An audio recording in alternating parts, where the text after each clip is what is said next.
Nilip constituency ke parlo Koilamati long HSLC lapen HSSLC ki unat aphan aning convention si felicitation mate Karcho ajaimek mesen pen kedeng pon.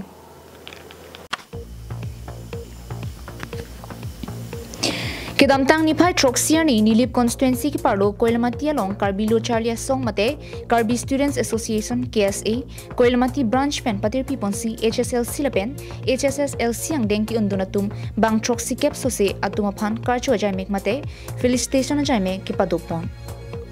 Ada por phai kri si pen Karbilo Charlia song kongchun bang Samuel Phangchu pen mai pangcheng ponsi aluhi pachini pondo aphi mai phu aphan jaimek pithusi program cheng pondo.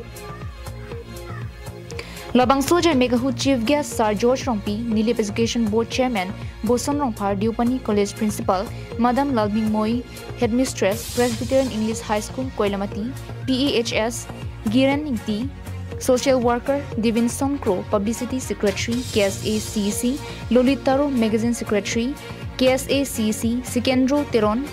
SGB Koilamati, Surenterang, SGB, Resakhidi, Gaumbura, GBS, Headmaster, Arlongpira LP School lapen ongtung ke thiki dingatum Lo Charlie Amumar atum aphan lapen apia potum tamisen pen labangso jai megalong chitongdum lapen labangso ajai megahut manpeng aluhia tungten jumisen alam than ponsi kosonsi ki Charlie anat ki paprang nang jima alam he than tekang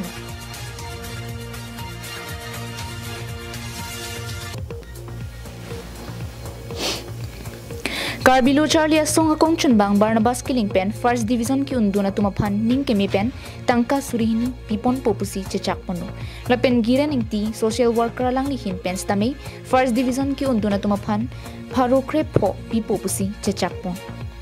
lapen labang soja mega hutsi akimi kongchun bang Sir Barnabas Killing General Secretary Karbi Students Association KSA CEC phanseta Koilamati arat pen Karcho ajaimek dengpon Lapen Secretary Samuel Phangchu pen vote of thanks mate kachuro lamthe ningje pon that pen Solomon Ingti Finance Secretary KSA Koilamati Branch pen KSA Longleaf pu slogan hang ponsi mission pen jaimek pichun pondo. News report Karbing Long Live.